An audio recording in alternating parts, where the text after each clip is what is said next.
Welcome to one of our first interviews here at CPRC. And our first guest is Amanda Collins Johnson, who has just become a fellow of the Crime Prevention Research Center. And you are the author of a book that's coming out, correct? Yes, ma'am, I am. Why don't you tell us a little bit about that? The book is called Beyond Survival, Reclaiming My Life After I Survived Rape. So you are a rape survivor. Yes. Okay, so I love seeing you here thriving, and that's a huge step. That's a big deal. I'm a domestic violence survivor, so I understand, was sexually assaulted as well, so I get it, and I get that struggle. When I read your book, I understood the guilt, the shame, but also the frustration of how, what really hit me was the gossiping and the people talking and stuff. That one really hit for me, and I understood that on a different level. And I'm glad you brought that up, because I don't think a lot of people really understand not only that this happens, but also how it can affect us as victims and survivors. So Amanda, why don't you tell us your story? Okay. So when I was 22 and I was in my fourth year of college, I was attending the University of Nevada, Reno. It only took 8 minutes. I mean, it just always baffles me. Like, that's just how life is. Like, we're going along our lives, and then all of a sudden, in an instant, everything changes. And that's how it was for me. It was during midterms of the fall semester in October, and the class that I had got out late, and that was not an anomaly. I was at the end of my education. My degree was in secondary education in English, and the university subcontracted out professors who were also teaching in the school district. And so we always had classes later to accommodate their first job work schedules. And so we left at 10 p.m. after the exam. I left with a group of people because it had been ingrained in me growing up that there is safety in numbers.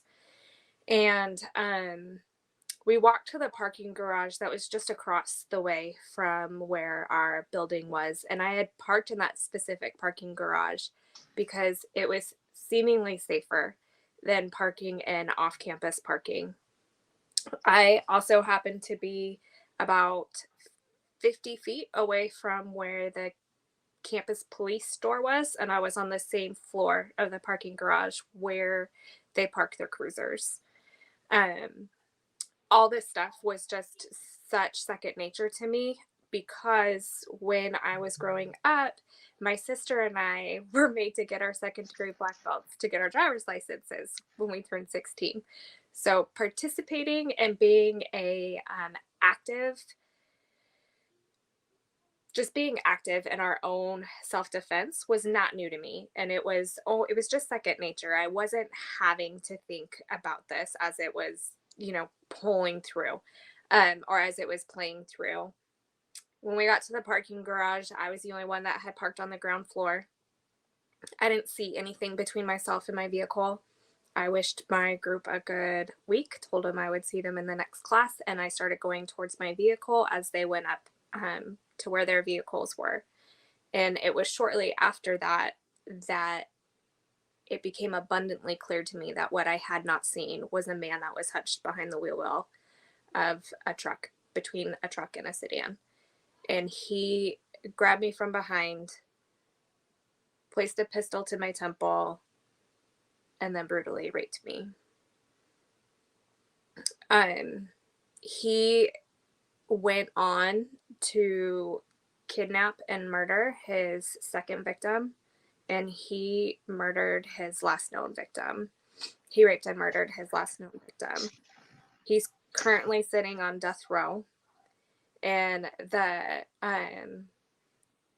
don't know, I guess, like, the part of my story that has really just driven me to speak out for the Second Amendment and campus carry is that at the time of my attack, I had my concealed carry permit, because I knew that as a petite female, a firearm was going to be the one equalizing factor for me against an attacker who would be much larger.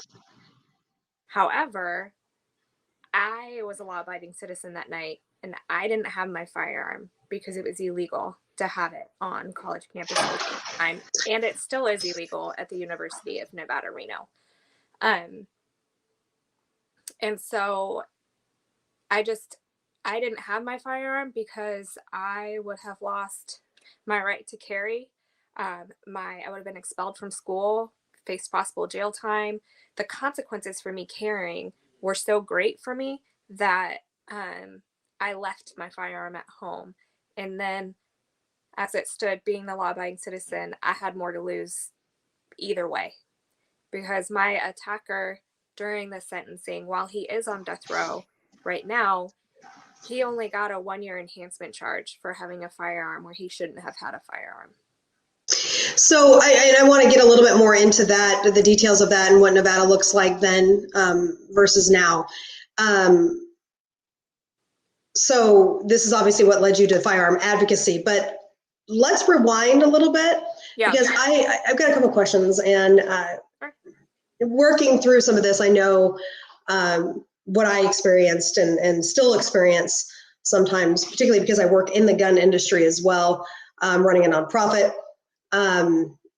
There's some struggles there for women. And so what was the hardest part about coming forward with your experience, and not just to your family? Obviously people could read about that in the book, about the struggles that happened in your family, but on a broader scale as well. And most certainly what you found with your friends and things as time went on and more people became aware. Goodness, that is such like so much was so hard. I think what I didn't anticipate once I decided to make the very personal decision to forego my anonymity was how I was going to be met with the lack of compassion and the lack of understanding of what this type of crime does to an individual, and how we are handed a lifelong sentence, and we're given this membership into this club that we didn't solicit for membership, we didn't seek out membership, but once you're in it, you're in it for life. And the dues are taken from us violently. They're taken from us in a way that is so inhumane and so degrading that I was met with just so many legislators and reporters that would ask questions like, yeah, but what were you wearing?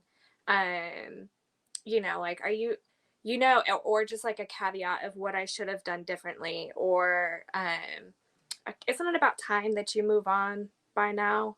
And that I would be accused of causing fear in young women, blowing my experience out of proportion. And then there was really close friends of mine that I would learn later that didn't believe that what had happened to me had happened to me.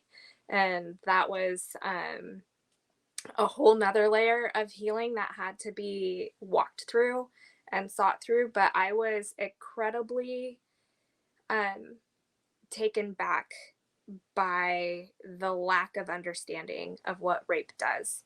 And I have to believe it's a lack of understanding because I need to have this resolve within me, believing that if we as a society fully understood what this type of crime does to an individual, that we would then do whatever we possibly could to prevent it from happening. Yeah, I agree. And I think that, to your point about how some people just don't understand, I think some people are willfully ignorant because it's such an uncomfortable space to want to be in for people, and they don't know how to handle that. And because they don't know how to handle it, they, as often people do when they're scared or intimidated, they respond with things that are less than positive, as opposed to trying to be, more understood, instead of taking the time to learn. Because in addition to that, people don't like admitting that they don't know stuff. So it's just easier to be ugly, for lack of a better word, and blame than it is to actually get uncomfortable within their space. And oftentimes it's because something has happened to those people that they're hiding, and or something that they need to work through themselves, right? So you how long have you been doing advocacy work for Campus Kerry? I started doing advocacy work only 2 years after my attack. So really, for 14 years, I stepped back quite a bit after I had my third daughter. I had three girls who, in a span of 4.5 years. So I was very busy with my hands full. Um, and I really started, my purpose for writing my book was when I realized that this conversation needed to be brought way back from how, like, allowing women to defend themselves to why we need to be allowed to defend themselves, and the education of why it's important. And so that is a long-winded answer for me to realize that I've been doing this for 14 years, which is, I have not realized that. I just keep chugging through. Sure. I get it. I get it. And it's one of those things, and I think you hit it on the head. As a survivor myself, I work with survivors. It's my specialty. Um, I work with sexual assault survivors, abuse survivors, women that have had traumatic experiences with guns in their youth, whatever. And a lot of people don't get they still have this myopic view of shall not be infringed, as opposed to, whoa, this is a much bigger picture, especially for women, because, as you had mentioned earlier, there is no better tool for self-defense Right. than a firearm. And it's frustrating to see how women, in particular, domestic violence, sexual assault victims, and then, of course, the third one being children, are used as martyrs by women for gun control, which just blows my mind, right? And that these women, I'm like, you're literally fighting against something that benefits you. And it's crazy to me. So beyond, right, because when we talk about, you have a hand-to-hand background, so you understand a more holistic approach to self-defense, and especially, the ramifications of using a firearm if that had to, if you were to be in that situation. Based on your experience, you had more to lose. Right. Or, in retrospect, did you? You know what I mean? It's kind of one of those things too. But again, that's, not something that you could beat yourself up over, because how would you have known? Although I'm sure that went through your head too at some point. So other than allowing, excuse me, other than allowing women or individuals to carry on campuses, what other changes do you feel that colleges need to make to help people, but particularly women, feel safe?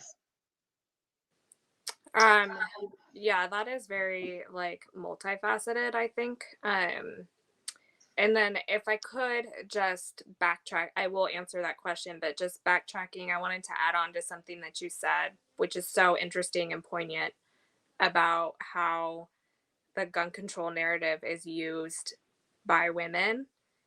And it just baffles my mind, because it is typically the same women that will preach the importance of choice. My body, my choice. And I'm not here to advocate for or against abortion again. Like, I'm not here to get into that discussion. But what I find so incredibly ironic is that the same women who are saying my body, my choice, are then turning around and telling me that I need to have my choice of how I want to protect my body determined by my government and by my legislators, instead of taking it a step forward and allowing me to choose how I want to defend my body, so that I'm never found in the situation of needing to choose the ultimate choice of what they're defending. Because oftentimes I always hear, well, what if a woman gets raped? Or I get asked directly to me, what would you have done if you had gotten pregnant? And I just think, well, why can't we step back and put in safeguards for women to be able to choose how we want to defend our bodies? I'm not advocating for every woman to carry a gun, but if you want to, and you want to be responsible and take the training and do all the things that are required, of us to be able to do so, then we should be allowed to do that. Oh, absolutely. It's kind of one of those things where, well, what would you have done if, well, how about we go back and talk about what we need to do to prevent it from happening to begin with? Exactly. So we don't have to put ourselves in those situations. That is one of my biggest, like I scream that from the mountaintops constantly, you know, and it's amazing how many women still, and men, you know, it's not just women. It just happens to be, as you know, most gun control advocacy groups are run by women. And I like to say that particular groups of people have weaponized women against their own best interest because they know how powerful we as women are. Women are incredibly powerful creatures. And, you know, if mama ain't happy, nobody, I always love, you know, all of the little isms, right? The colloquialisms that go with it. But obviously they figured out that women, when they get loud and they get mad, they get things done. And this is why they have pushed that. Whereas women like us that tend to be more centric to conservative leaning, we tend to be a little quieter and we don't tend to speak up. And then sometimes we're, you know, told we're harsh or we're being a little aggressive or, you know, these types of things. And I'm sure you probably have heard that in some, I got the impression that maybe you had heard that as well. But at what point do you start realizing you have to fight that fire with fire? You know, and really, say, okay, enough is enough. You're not going to continue to push laws to make me a victim. So we'll wrap that into two things. Colleges, what do you think that they need to do? And what do you feel, I'll let you expand upon that. What do you feel that elected representatives should be doing as well? So colleges, it's so interesting because colleges like to say that they are like this oasis of, you know, like this is that was when I was really pushing for Campus Kerry in the, you know, in Nevada for the University of Nevada, Reno and UNLV. Um, the chief of police would come and testify against legislators and say, oh, it's like an oasis of safety. We don't really need this. But he would neglect the fact that one of his officers a decade prior was axed to death on the campus, and they cover up and don't shed light on the crime rate on the campus. But then in the same breath, every time new freshmen come in, they send out pamphlets of how women can protect themselves against sexual assault and things that we can do that really just fails to acknowledge what rape really is, because the things that they suggest are making yourself seem less appealing to your attacker, urinate on yourself, say you have an STD, and it's totally missing the mark that rape is not about sex. Rape is about violence and control and about dehumanizing someone, and it is using the vehicle of something that is meant to be really beautiful and mutually beneficial to someone in a healthy sex relationship and using it as a weapon. And so universities need to, honestly, if we're talking to young men and women about what sex really is and what rape is, by the time they get into college, we've missed the mark. That conversation needs to happen a whole lot sooner. And that I 100% agree with you on that. And I think that there's more emphasis put on, well, especially now, we definitely know now that the emphasis is on sex and not on the mindset of a predator and what that looks like and understanding that psychology. So I've got your, I'm an old lady. Put my glasses on here. I read your book, and so I got some here. I want to read this from your book. Considering that most rapes still go unreported, as did mine initially, we have no way of knowing just how many assaults occur on a daily basis. What we do know is that reportedly 1 in 6 women will be sexually assaulted in their lifetime. I honestly think that's a lot higher. I do. I think it's a lot higher. Yeah. Mm-hmm. Yeah, I agree. A study, and you've got a study from Interpersonal Violence, found that 126 admitted perpetrators had committed over 907 sexual acts involving 882 different victims. That's an average of 7 victims per perpetrator serving for 1 sexual assault. Yeah. Yeah. What? And so, I mean, you hit the nail on the head, because I was going to say that universities need to stop brushing these crimes under the rug in order to increase enrollment, and they need to be prosecuting the perpetrators to the fullest extent of the law. My daughter goes to Oregon State. She's a senior at Oregon State. And I remember when we did the tour, Oregon State is one of the few, I think there's 3, don't quote me on that. I know that there's 2, maybe 3 college campuses that have nuclear reactors on them. They actually have a nuclear engineering program there. So one of the selling points, and my daughter just kind of, I'm remembering back to this, was when they were doing the tour, is they said, oh, and because we have this nuclear reactor, we have federal law enforcement officers on our bases. So we have one of the safest campuses. And I looked at my daughter, she looked at me, and she just gave me the don't. Because we all know that, like, okay, even in the best case situation, yeah, they're probably still not going to get there on time. I mean, obviously you were right across from where campus security was, and and they did nothing. So the delusion, and like you said, that's exactly what it is. It's a talking point for enrollment, but they certainly don't do anything to really help these women. So fewer than 6% of, also from your book, fewer than 6% of rapes in an arrest, and fewer than 1% in conviction. Moreover, time served for convicted rapists is between 3.5 to 5. That one makes me crazy, that they're able to be back out with that. If there's no manslaughter, murder charges or anything with it, they're literally right back out. It's just like abusers. It's just beyond me. And with this information, I can confidently say that what's rare about my case is I didn't know my rapist. Yes, because they tend to be stalkers. They tend to know who they are, or even something that's really not talked about, their husbands, or recently estranged husbands. These are all concerns too. So when we're talking about things, what are some things that you think, like specifically, that college campuses, do you think it's in training? Do you think, other than legalizing campus carry, should they be providing training? Should training be available? And what are some specific things that you feel like are not being addressed by college campuses and elected representatives? So I do think that colleges should provide workshops for women as far as like self-defense and just risk minimization, like to be able to minimize the risk. I did a lot to minimize my risk, and I had to come to grips with that. That's what it was. I minimized my risk. It was not a guarantee. The caveat to that is that oftentimes when women take those classes, they then have this false sense of security of like, well, now I can really handle myself.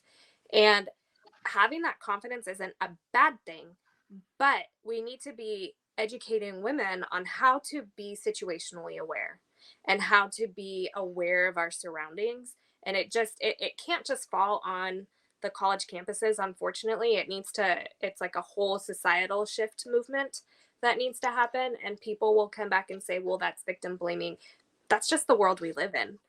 In an ideal world, I wish I didn't have to raise my daughters to be situationally aware. I wish I didn't have to train them as we go in the parking lot of, okay, what do you notice? Like, where should we be? What should we do? But that's the world we live in, because we live in a broken, fallen world with broken, fallen people that do heinous crimes.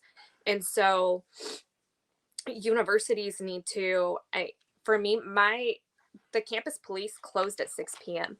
If you're not going to allow if you're not going to allow your students to participate in their own self-defense, at least be there until the campus shuts down, or be there 24/7, because it's a 24/7 campus.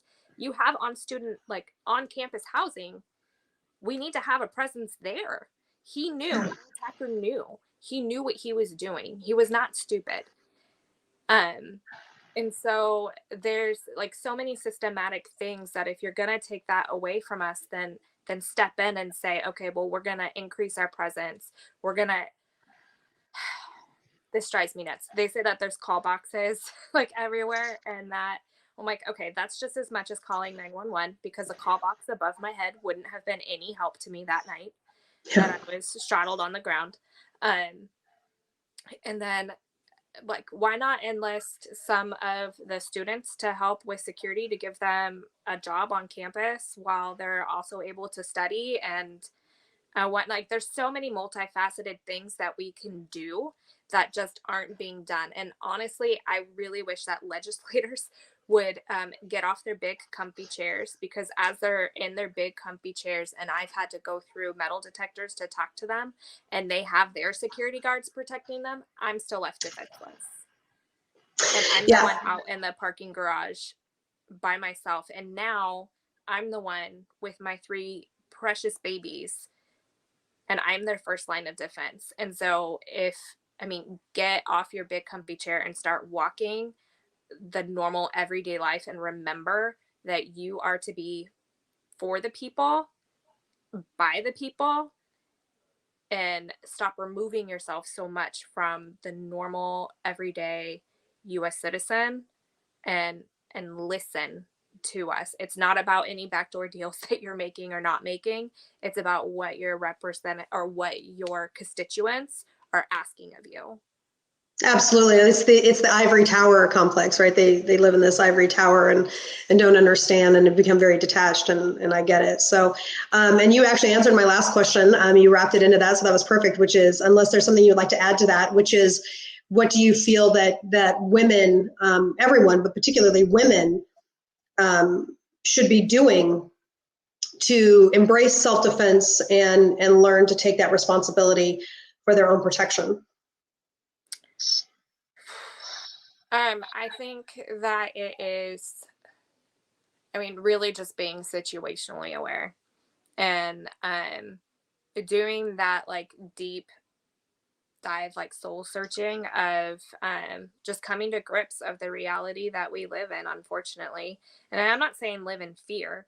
It's just being aware is so, so important.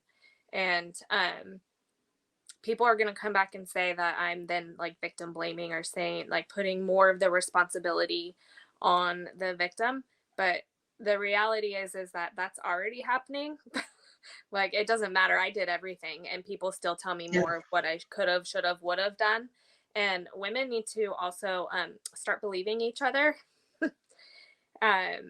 When we come forward with our stories, we need to be believing and creating. Trust but verify is not, we can trust and believe a woman and still verify and, Right. and show that it's legitimate. And yeah, I agree with you totally.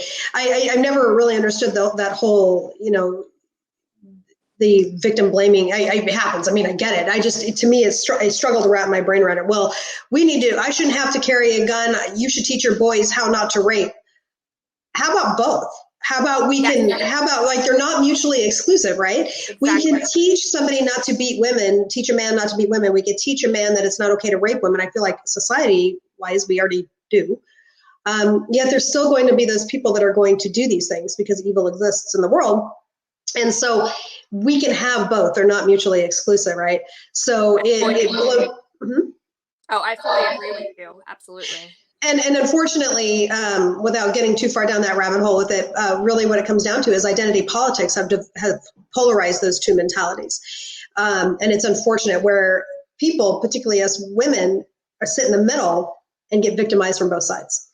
And it's a struggle that a lot of people, a lot of women deal with, but especially those of us that have been victims of crimes, rape in your case, abuse in mine, it certainly doesn't help us want to come forward. And when we do, particularly like you have, it makes it's a little bit more of a struggle. So it takes a lot out of us. So I am grateful that you have decided to come forward, that you've decided to tell your story. I am grateful that you are calling this out for what it is, and that you are advocating for women to be able to have the right to defend themselves on campuses with the most effective self-defense tool available to them, which is a firearm. So Amanda, thank you so much. Welcome to CPRC as a fellow. I look forward to working with you more in the future, and we will talk to you soon. Sounds good. Thank you.